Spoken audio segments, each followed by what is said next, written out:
My name is Thomas Soltau, and from where I'm looking, it seems that nobody's really offering up a solution to women that actually helps them succeed as women in life and in love, and in their careers, and as mothers, as girlfriends, and as wives. And that's too bad. As a woman, you should be free to choose your own path, absolutely. But modern feminism doesn't allow you to do that. To them, you are not free, even though they claim that they want to set you free from the patriarchy. But they don't really. They just want to tie you into another limiting role in which their idea of what a woman should look like and sound like is what you need to adapt. Strong, independent, and career-focused. Translation: harsh, single woman who thinks it's a burden to become a mother.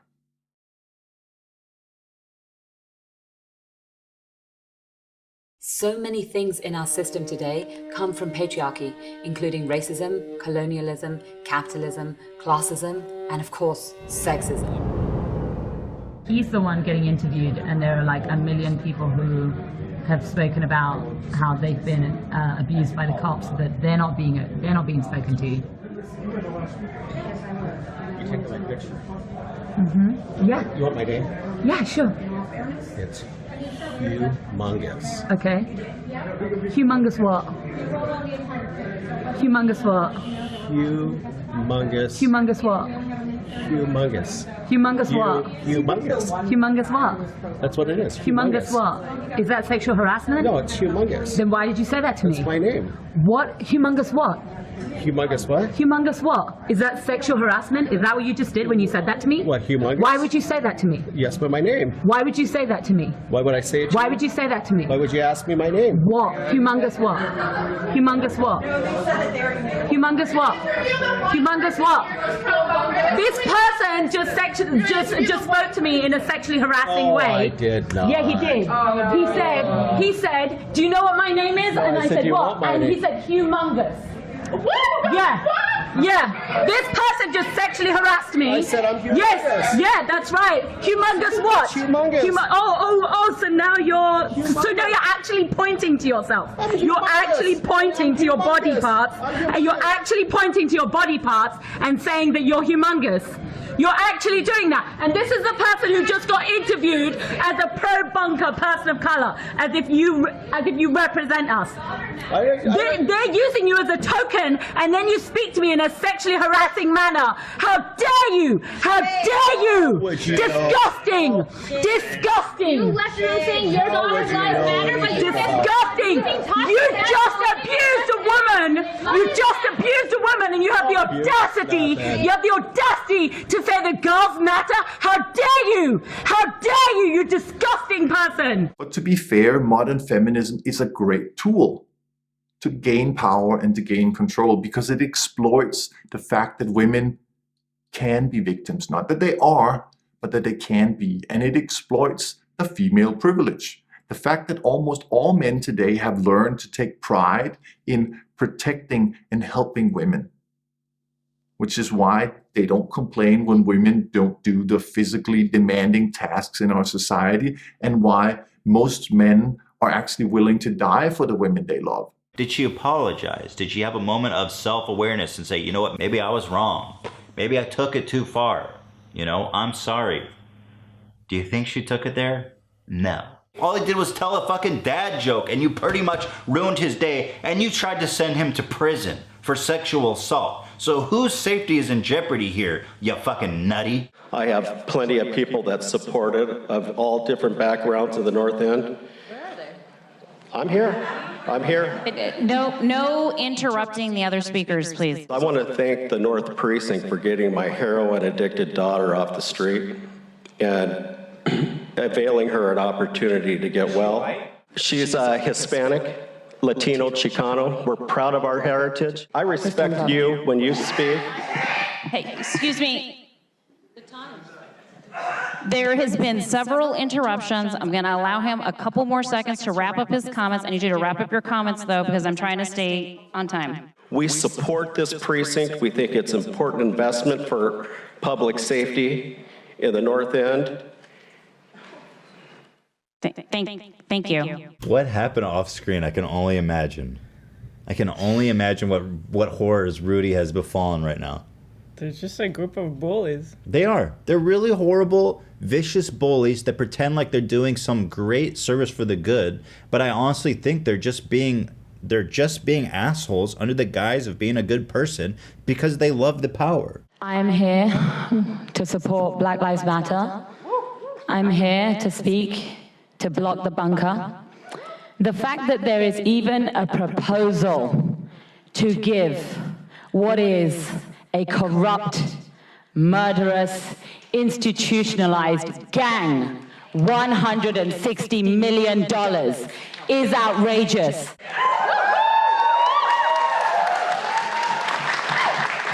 Modern feminism tells women not to cater to men in any way, but still they want men to cater to them.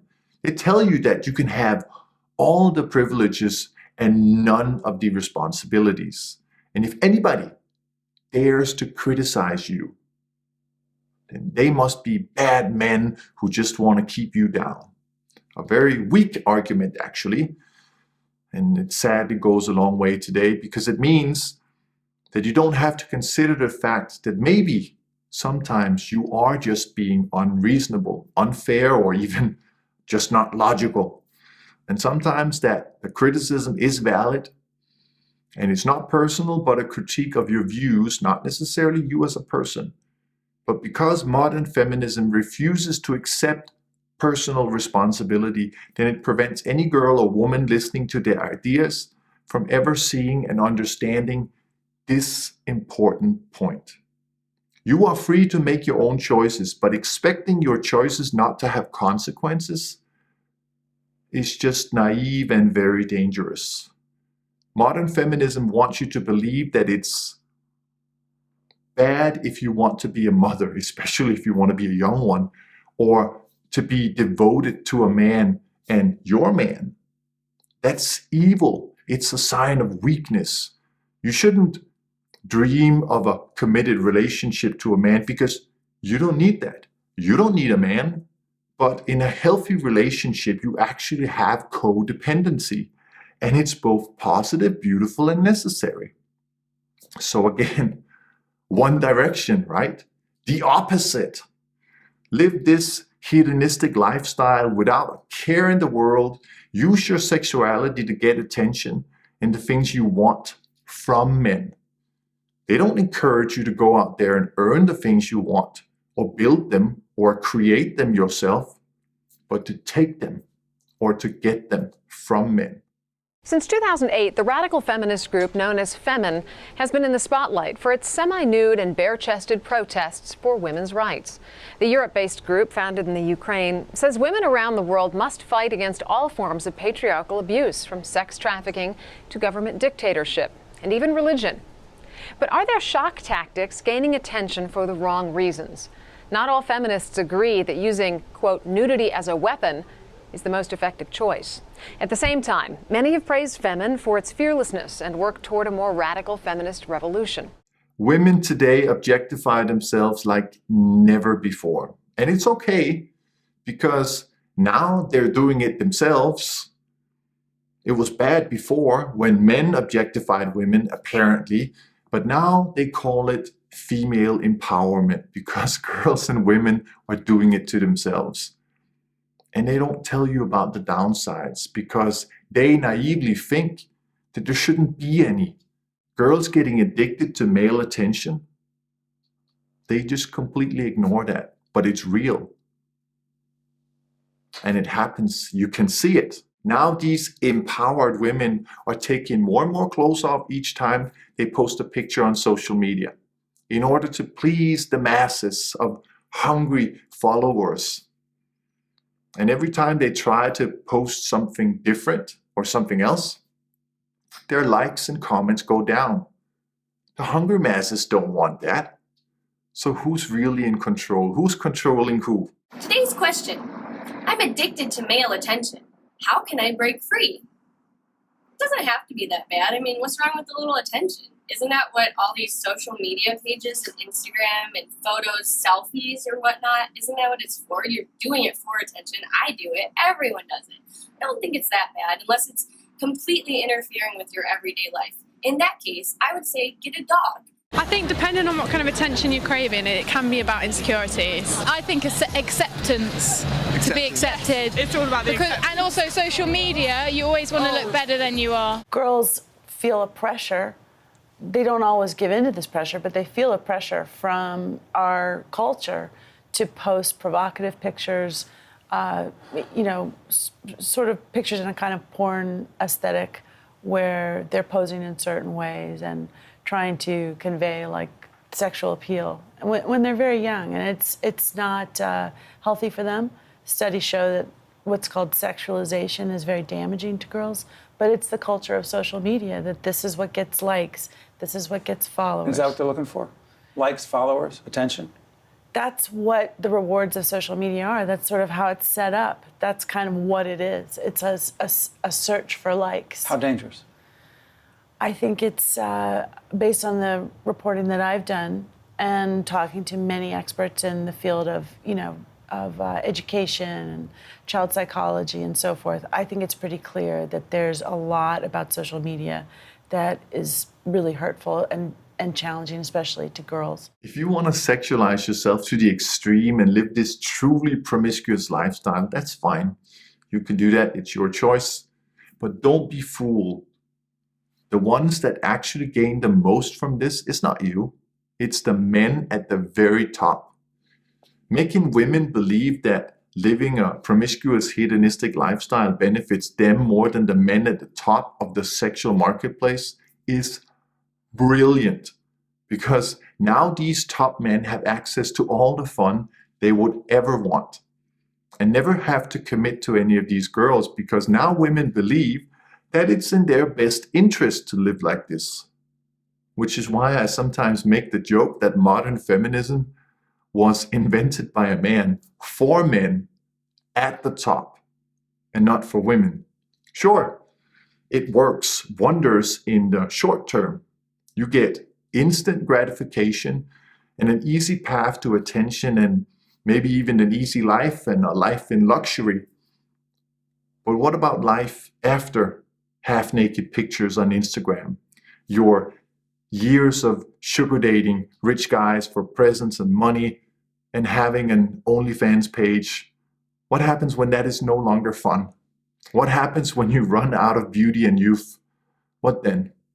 Sure, you can argue you had fun, right? A lot of fun, maybe. But maybe you might also be out of luck. So is this sugar baby phenomena about empowering women or exploiting them? It's marketed as this idea where it's a relationship on your terms. If you're struggling financially, it's a great way to make money. All you have to do is go out to dinner or spend time with this person and they will pay you some sort of allowance. And there's no strings attached, no sex required. But what we're finding is that that's often not the case. What ends up happening is that when there is money exchanged, there's an expectation that sexual acts should be performed as part of that exchange. And that's where the dangers of sugar dating really come into play and where the question of prostitution comes in. So you are after the sugar daddy's wealth? Yeah, definitely. I mean, you'd be lying if you say that you're looking for a sugar daddy, but it didn't matter about the money. What attracted you to becoming a sugar daddy to begin with? It's really very simple. I like sexy women. Just the whole premise of a sugar daddy, sugar baby relationship, does that set back the female cause?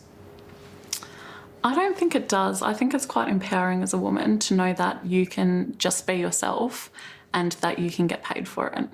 Are you glamorizing sex work? Yeah, essentially, it is glamorizing sex work, and it's a lot of people use the sugar daddy, sugar baby thing to sort of help them sleep better at night because they're not saying that they're using an escort service. While accurate data is difficult to find in relation to this, an article from April of this year said that OnlyFans had a 75% increase in signups, with more than 170,000 new users each day, with another website suggesting that it now has well over 100 million registered users, 97 million of which are only consuming content. If you do a quick search on YouTube, there are plenty of women attesting to how much money they've made or giving instruction on how to sell videos and photos of this nature. OnlyFans and similar content and websites like it are driven by loneliness, not only in the male subscribers who consume this content, but in the female models, for lack of a better term, who create it. Recently, I made a video on OnlyFans talking about how Bella Thorne made $2 million in less than a week. It was actually about 2 days. She made $2 million,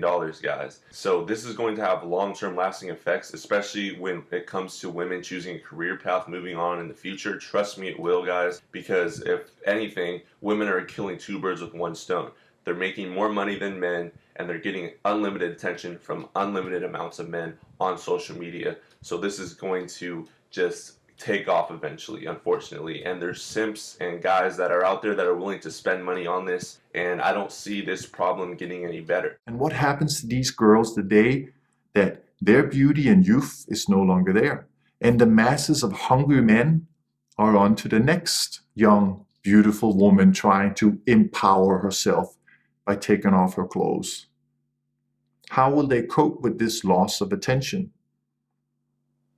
And what do you have to offer to a potential man or partner in a relationship if you're constantly busy trying to please the masses online? What is left to offer to your potential boyfriend or husband if this is the path you choose? Because the truth is, a lot of men will not see you as girlfriend or wife material if you present yourself like this. But sure, you can say, I don't care. But maybe you should care. If at any point in time you think you might want to have a high-value man in your life, because then what he thinks also matters, not just what you think. This is the easy way to get to attention, to glorify something that is easy to do, but is the smart way. And what consequences does it have for the future that you might want to have someday? Don't date party girls. Okay, party girls are self-destructive. They live chaotic lives. They're emotionally unstable. They're financially unstable. They're mentally unstable. There's a reason why these girls go to bars and clubs looking for guys, looking for attention. It's because they're not right up here. They're not together up here. Does it make them bad people? No. Does it make them bad partners?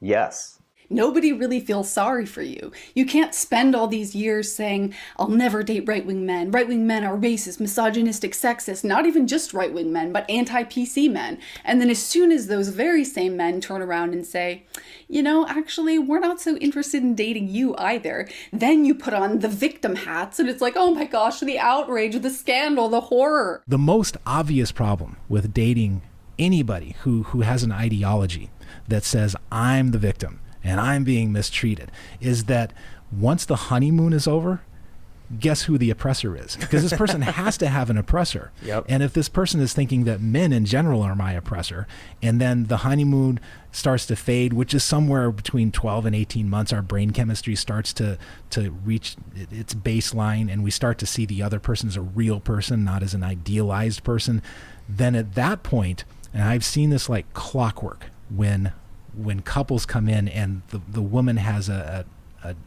identitarian feminist ideology that finds its way into the relationship. And fair enough, maybe you don't care about that. Maybe that's not even a concern to you. My point is just that modern feminism forgets to tell you about the one other option you also have. Going all in on a relationship and family while you are at the peak of your sexual attraction and fertility. They lie to you and make you believe that you can just do that when you're done having fun partying. But can you really? Sadly, too many women realize too late that that's not how the real world works. Because there is a time when biology starts to make it harder for you to have kids, and waiting until your late 30s and early 40s might make that impossible. And how much fun will it be to look at your career if that's all you have? And there might also come a time when you no longer are the youngest, hottest attraction in the club or on social media. And maybe, just maybe, you should make sure that you go all in. Because there might come a time when you might regret it if you don't. Because there's no going back in time. And you don't have forever. Modern feminism is lying to you. It's not speaking for women or actually helping them live happy lives. It's using them. Instead of providing them with a long-term plan, it only focuses on right now, on pleasure, on everything that's easy, and on shifting blame for everything. It's because of a phenomenon called white fragility and male fragility. White liberals and men in general have been told over and over again that if they just never use the N-word and they never talk about race and they never physically molest anyone, then they're not racist or sexist. So when I point out that actually the system of power we live in ensures that all white people are racist and all men are sexist because they profit from a system that marginalizes people of color and non-males, they attack me. Just as they've attacked women of color for centuries to retain their power structure. Jesus, human history is a complete catastrophic nightmare. The more you read it, the more horrified you become. It's like the vast majority of people killed in wars are men. The vast majority of people who are killed in dangerous jobs are men. It's not like either of us had an easy time. I mean, the huge problem for women prior to the 20th century was death in childbirth. At least we got that under control. And to construe the history of the human race as the pervasive oppression of women by men it's a story invented by women who have never had a satisfactory relationship with a single man in their entire life. Not a brother, not a father, not a husband, not a son, nothing. Because if they had a satisfactory relationship, they would not be driving that narrative forward. And maybe you don't want to hear this, but modern feminism is making women and girls unfit for any kind of committed relationship. And while they complain that the sexually desirable men at the top of the hierarchies are just bad boys and fuck boys because they don't know how to get them to commit, they fail to realize that it's their feminist ideals that they live by and their views that make them almost intolerable. But they don't get this. They have no clue because they never cared about men and about what men are looking for in a partner and what men think. So if there's anything that rings any bells, Mr. Ego, okay, then maybe you can want to listen and understand what we're actually about, okay? Feminists do not want anybody to be raped in prison. Permissiveness and jokes about prison rape are part of rape culture. Rape culture is part of patriarchy. Feminists do not want anyone to be falsely accused of rape. False rape accusations discredit rape victims, which reinforces rape culture, which is part of patriarchy. Feminists do not want to be lonely. We do not hate nice guys. The idea of certain people are inherently more valuable than other people because of superficial physical attributes is part of patriarchy. I don't know if you're noticing a theme. Patriarchy. Yeah, you can Anyways, I'm not done. Shut the fuck up. Feminists do not want you. Shut the fuck up.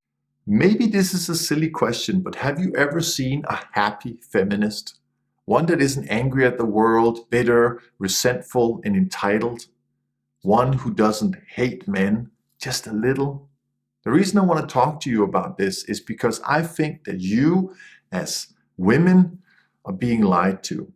They're telling you to be a certain way, to make certain choices in life, and to think a certain way. But it isn't obvious to me that the modern feminist narrative and its approach to life and love and men is actually helping girls and women, and you succeed. To me, it looks like it's actually doing the exact opposite. I want patriarchy to fear feminism. And there is a chapter in my book on violence. There is a chapter on my book about white women who voted for Trump and white women who accept crumbs from patriarchy because they allow their whiteness to trump their gender. I'm fully aware of this. But at the end of the day, even those white women have to recognize that nothing protects them from patriarchy. Nothing. For me, as a feminist, the most important thing is to destroy patriarchy. And all of this talk about how if you talk about violence, you're just becoming like the men. My question, so your question is a really important one, but I'm going to answer it with another question.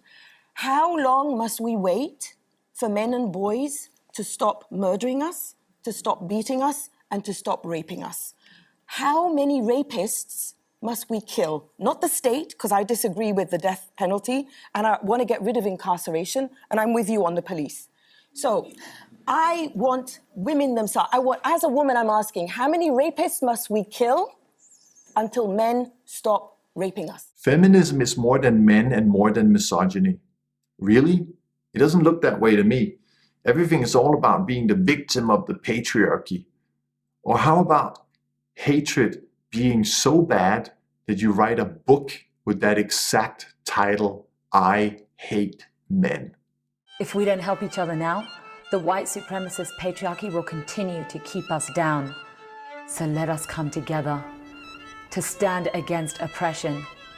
Let us come together to end rape culture.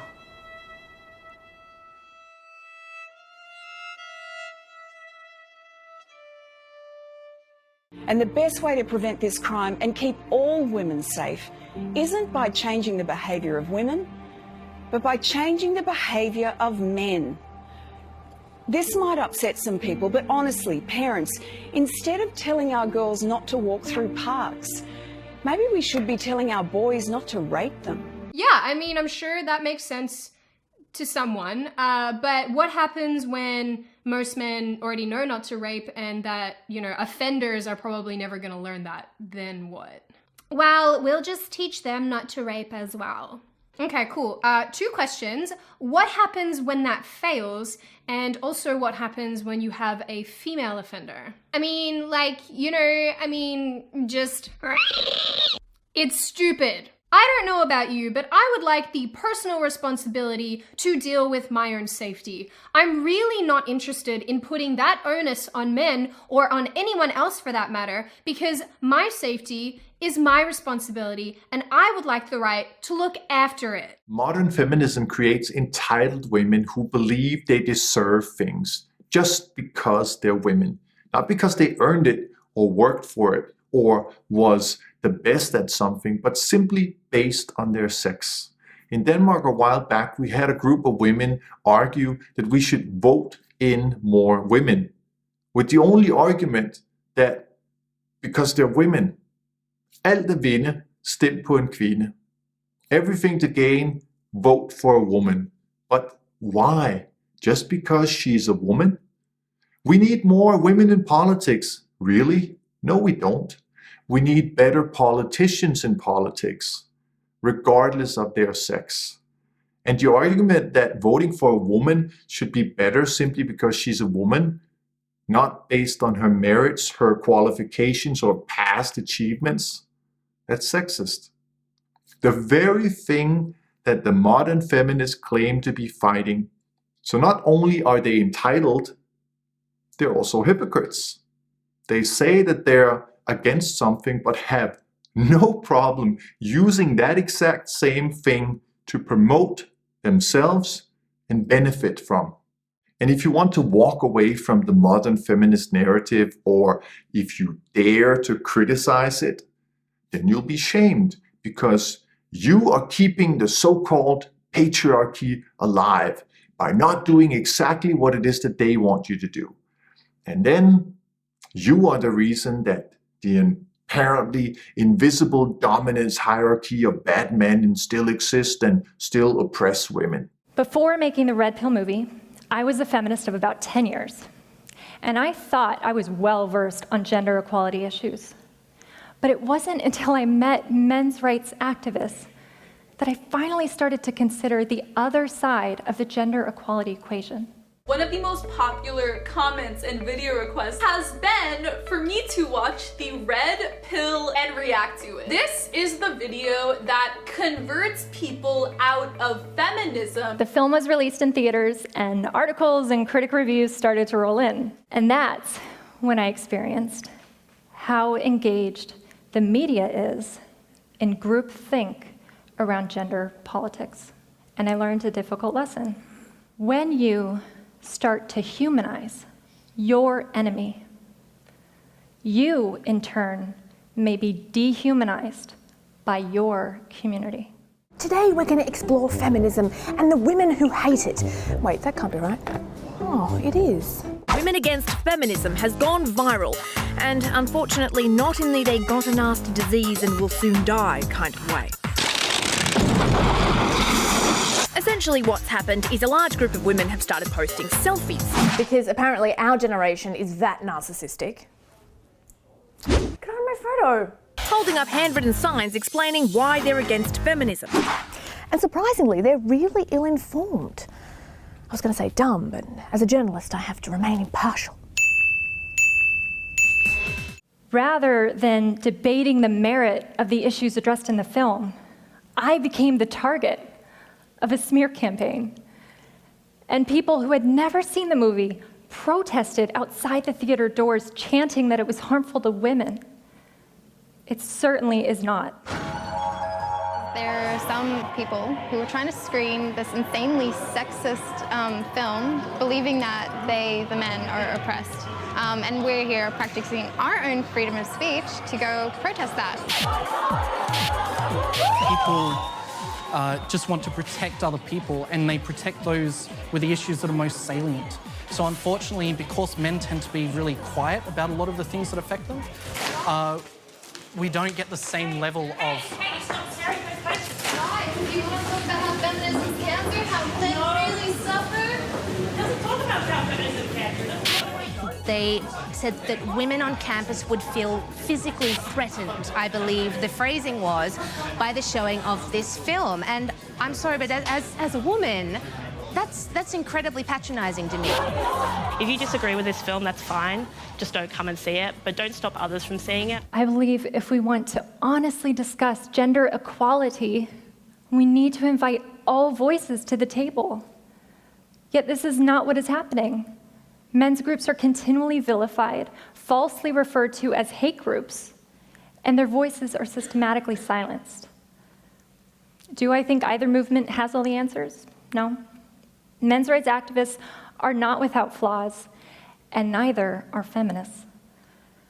But if one group is being silenced, that's a problem for all of us. So even though modern feminism claims to be progressive, it's really not at all. It's just as equally narrow as the thing it tried to convince you that it's fighting against. It also forces women into one particular direction, just as it claims the patriarchy did. And don't you think that men, being so much physically stronger than women, would have silenced these women if they really wanted to by now? But men don't want to do that. At least not in the Western world. Here, most men take pride in helping women and supporting women. I don't know a single man that believes that a modern feminist should just be shut down. Yes, they might believe that they're misguided and wrong, but they still believe that they have the right to express themselves, which makes it a little funny that the modern feminists scream the loudest in the places where men already have agreed that the sexes hold equal worth, but don't seem to want to knock on the door in the places where social control and oppression of women actually still is a problem, which begs the question, is this just fake hysteria, or is it just about power? First getting it and then exploiting it. You tell me. All I know for sure is that modern feminism completely overlooks the female privilege. Why aren't they complaining about Saudi Arabia, for example, which, breeds a particularly pathological form of ideologically rigid Islam that basically enslaves their women? That's to put it properly. It's like, why not complain about that? Well, how about this? the enemy of my enemy is my friend. And so when push comes to shove, you see how much concern there is among the radical feminists for the rights of women. It's like if the pushing those rights forward doesn't also at the same time undermine the Western patriarchy, then we'll take the undermining and leave the damn rights behind. And so there's an insight for you about exactly what's going on at the bottom of all this. It's Judeo-Christian civilization which produced law codes and material prosperity that has elevated we women, unlike our sisters in the Muslim world. Here's an idea. How about you use your marches and your signs in a fight to help make them free? How about you proactively and unapologetically defend the values that have allowed you to flourish? How about you pick real feminism in the interest of all women against real oppression?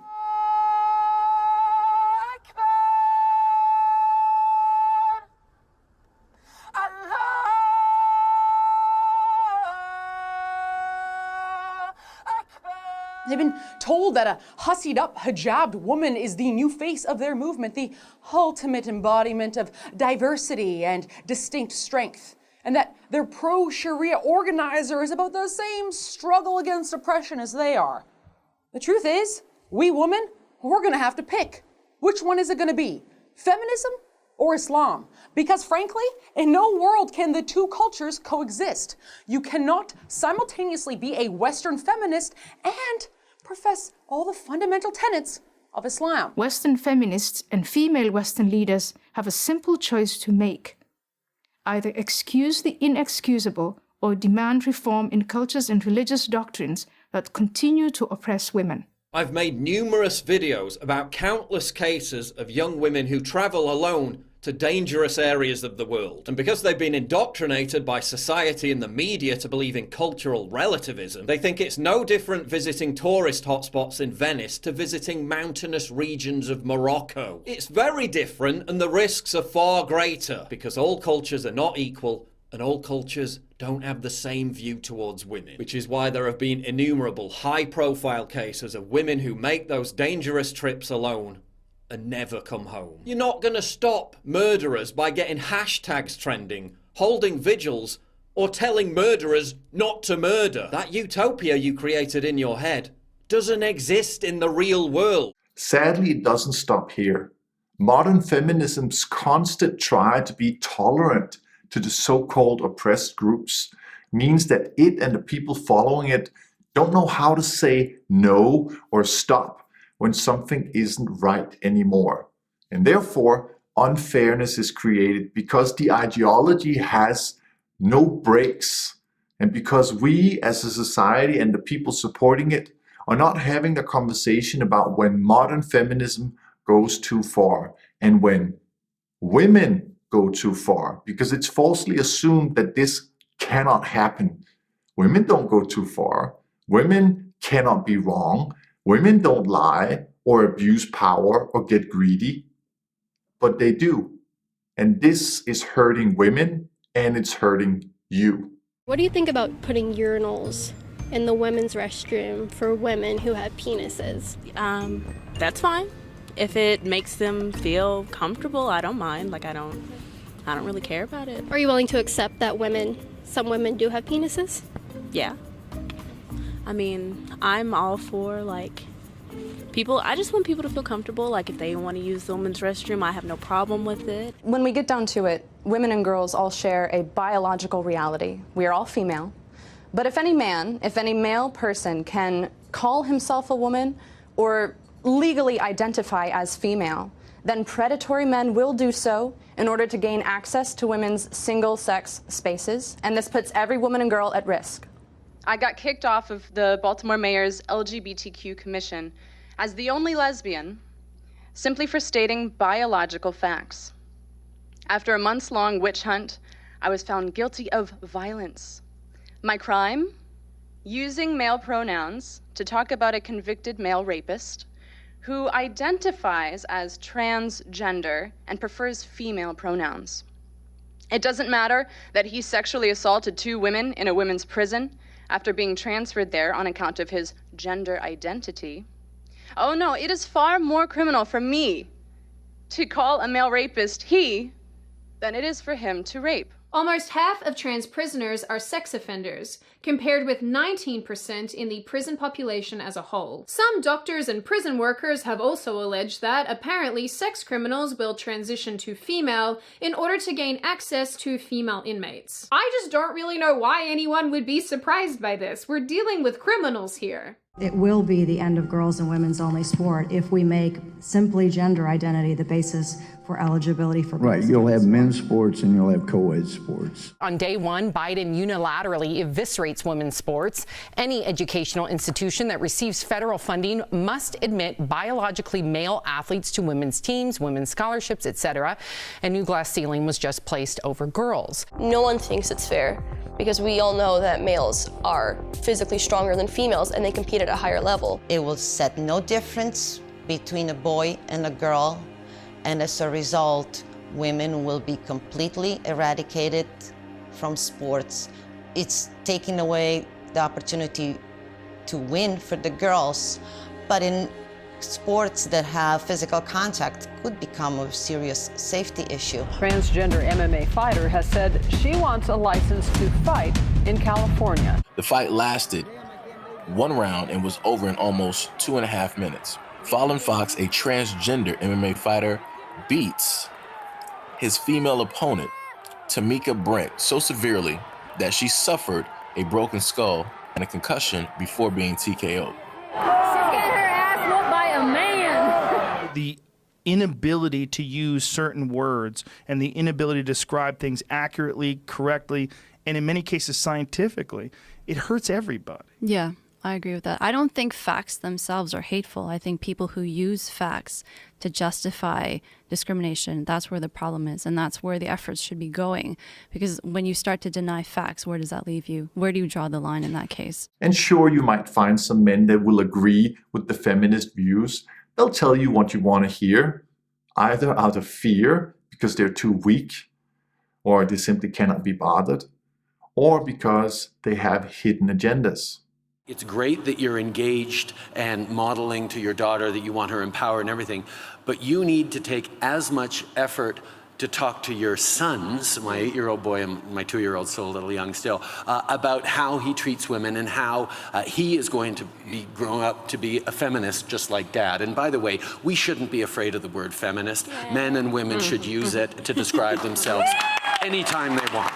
The male cuttlefish, in search of a bit of action, can pretend to assume the form of a female, and they become smaller. And because the woman is going around with her consort male cuttlefish, and the male cuttlefish is alert for other cuttlefish competition, they pretend to be smaller. They go around the female. The male thinks that they're not a threat, and by being small and diminutive, they get through, and then they have their wicked way. Now, the moment this friend said this to me, I just said, oh my God, I know so many men doing that. Are there enough role models for feminist men? There's almost none, so this is what I think is so great. You know, Pierre, you call yourself a proud feminist, right? That's right, yeah. Because I'm convinced that at the end of the day, it's for the benefit of both, for men and women. It dissolves biased gender roles and also challenges what manhood is. As you know, dating a feminist is very demanding. Yes. And that wasn't a question. Right. It was more of a statement. Mm-hmm. So, next question. Some guys might be thinking that I'm a genius. I surround myself with girls on a daily basis. Other guys, though, might be thinking that I'm definitely gay as a result of this. Some people might be thinking, there's no way I'm a feminist because I'm not an angry woman. And others might be thinking, I have no idea what I'm talking about. In the same way that weak, dishonest men are no match for a woman, entitled women who doesn't need anybody are no match for a man. And fair enough, if you as a woman don't feel that you fit in and have a hard time living up to a certain standard, I totally get that. I hear you. Just be careful about allowing yourself to shift blame for your problems. It might be an easy way out, but it doesn't actually fix your problems. If you want a healthy relationship and a chance to be happy, maybe you should consider giving up the modern feminist narrative and its worldview. Because what is it actually doing for you? Does it make you or any other woman happy? Or does it just make you miserable? If you are a woman, if you're an immigrant, if you're a Black person, if you are a Muslim, whatever it is, you have to see the world through the lens of the oppressed versus oppressor. And it's something that I call the Gospel of Grievance, that the left has been preaching for a long time, that you have to vote out of grievance. You have to think out of grievance. I saw this tweet the other day. It was some tweet saying, the people that report the most satisfaction in marriage are actually women who are religious and who are conservative and who believe in more traditional gender roles. And you had all these feminists just so angry about this reality, so angry, so bitter. I could not believe the things that I was hearing, but that's because a lot of people have been trained to see the world out of that lens of grievance and resentment and oppression. And I just would think that people want to be liberated from that. That's a heavy weight to carry. Right. I mean, when I had you on my podcast, actually, I don't know if you saw this in one of the comments. It was actually so sad. It's the saddest comment that I've ever read, and it broke my heart. But a woman wrote underneath, thank you, Candace and Allie, for having this discussion. I recommend all girls watch this. She said, I fell for the scam of feminism. Now I'm in my, mid-50s. I'm not married. I have no children. I take antidepressants. Wow. So sad. But that is the reality that we live in, is that they try to get people in their youth to believe that they're going to find happiness through rage. And that's not the truth. By hating men, by being resentful towards marriage, by calling marriage bondage. And the truth is that if you fall for that scam, it does ultimately lead to unhappiness. I do think it's from a place of a lack of self-confidence. I also think it's a place of fear too, that if you claim that, well, you can't do anything anyway because you are being oppressed or held back, then if you don't succeed, it's not your fault. You don't have to take responsibility for it. That's exactly right. It's easier to be a victim. It's much easier to be a victim. It's much harder to look at yourself in the mirror and say, okay, why didn't I do better here? Why did this person beat me at this? What can I do to change about myself? That takes courage and humility. Please start thinking for yourself. Start questioning the narrative, because you are more than just your sex. You are you, an individual, a person, not just somebody part of the group, woman. And if you dare to listen, there is an alternative, taking on the role of the feminine woman. And if you want a high-value, competent, masculine man in your life, then you might want to consider this. Because if you look a bit closer, you will see that this is the type of woman that men fight for, adore, want to marry, and will move heaven and earth for, and will risk their lives for. And maybe that kind of attention, that kind of commitment will mean a whole lot more to you one day than whatever your followers on Instagram or wherever can provide you with. The choice is yours, but it is your choice whether you make it consciously or just let it happen. Your happiness in life and love is on you, not men and not the so-called patriarchy, just you. It's all in there in the video. It's very clear. You know why? Because rape culture and sexual harassment is so normal and so accepted that that man who sexually harassed me thought that he could do that. He could do what he did on camera and get away with it. That's how normal rape culture and sexual harassment is. That's why men think they can get away with anything, because if they can get away with sexually harassing you on camera, they can get away with raping you in private.